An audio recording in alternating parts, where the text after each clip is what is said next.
स्वागत है उन सभी शिव प्रेमियों का जिनकी अटूट श्रद्धा आज उन्हें महादेव के चरणों में ले आई है। शास्त्रों में अंकित है कि सोमवार केवल एक दिन नहीं बल्कि काल के स्वामी महाकाल की असीम करुणा का द्वार है। आज की ये कथा केवल शब्द नहीं बल्कि वो संजीवनी है जो आपके जीवन के हर अंधकार को मिटाने की शक्ति रखती है।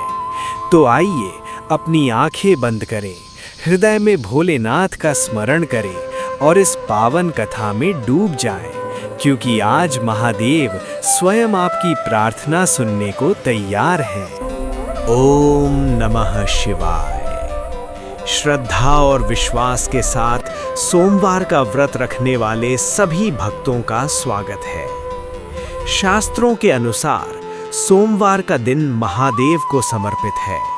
जो व्यक्ति इस दिन पूर्ण निष्ठा से व्रत रखकर इस कथा को सुनता या पढ़ता है, महादेव उसके जीवन के सारे कष्ट हर लेते हैं। प्राचीन काल की बात है।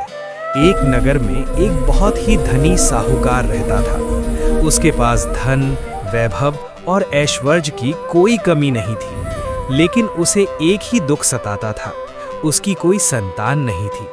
संतान प्राप्ति की इच्छा से वो हर सोमवार को भगवान शिव का व्रत रखता था और पूरी श्रद्धा के साथ शिव मंदिर जाकर भगवान शिव और माता पार्वती की पूजा करता था।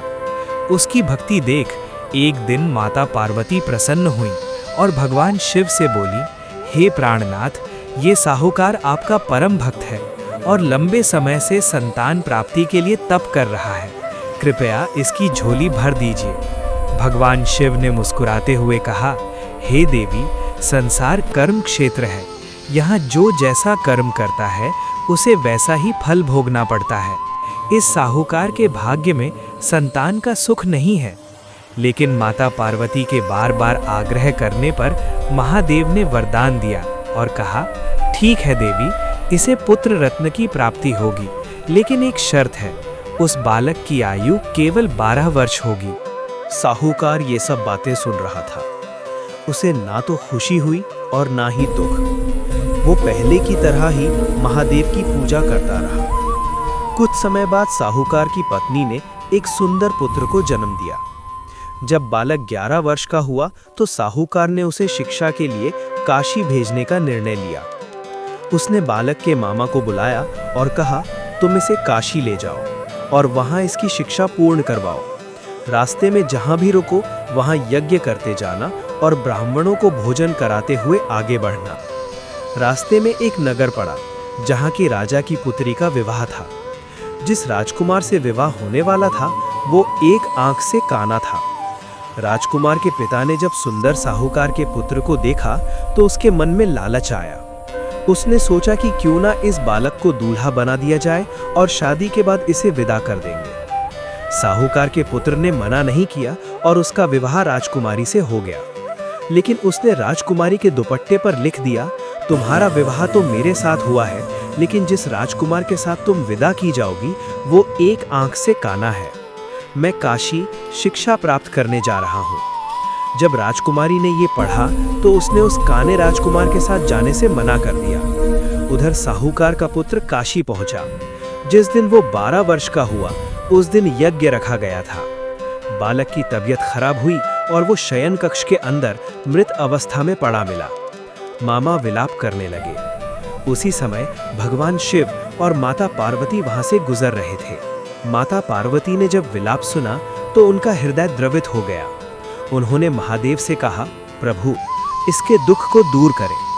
जब महादेव ने देखा कि ये वही साहूकार का पुत्र है तो उन्होंने कहा, हे देवी, इसकी आयु इतनी ही थी। लेकिन माता पार्वती के ममतामयी आग्रह पर महादेव ने उसे पुनर्जीवन का दान दिया। बालक ओम नमः शिवाय जपते हुए जीवित हो उठा। शिक्षा पूरी कर बालक अपने मामा के साथ वापस लौटा। रास्ते में वही राजा मिला जिसकी पुत्री से उसका विवाह हुआ था। राजा ने उसे पहचान लिया और अपनी पुत्री को बहुत सारे धन धान्य के साथ विदा किया।